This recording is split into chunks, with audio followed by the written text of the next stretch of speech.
My name is Dr. Anthony Levatino. I'm a practicing obstetrician-gynecologist, and I've performed over 1,200 abortions.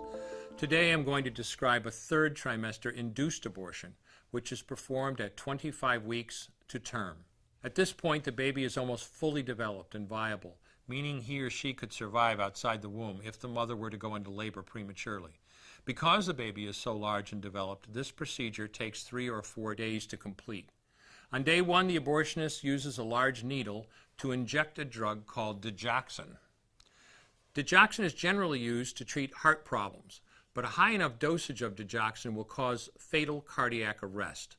The abortionist inserts the needle with the digoxin through the woman's abdomen or through her vagina and into the baby, targeting either the head, torso, or heart. The baby will feel it.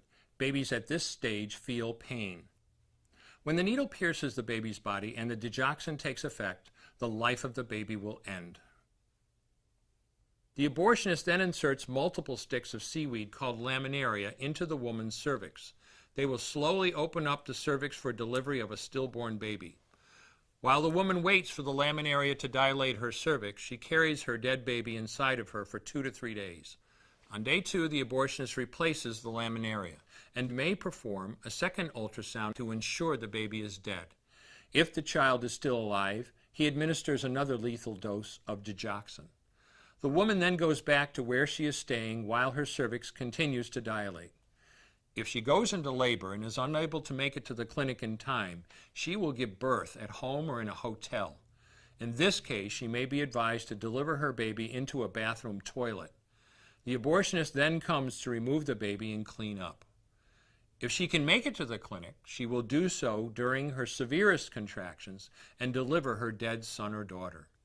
If the baby does not come out whole, then the procedure becomes a D&E, a dilation and evacuation, and the abortionist uses clamps and forceps to dismember the baby, piece by piece. Once the placenta and all the body parts have been removed, the abortion is complete. Late-term abortions have a high risk of hemorrhage, lacerations, and uterine perforations, as well as a risk of maternal death. Future pregnancies are also at a greater risk for loss or premature delivery due to abortion-related trauma and injury to the cervix. As I mentioned at the beginning, I'm Dr. Anthony Levatino, and in the early part of my career as an OBGYN, I performed over 1,200 abortions. One day, after completing one of those abortions, I looked at the remains of a preborn child whose life I had ended, and all I could see was someone's son or daughter. I came to realize that killing a baby at any stage of pregnancy for any reason is wrong.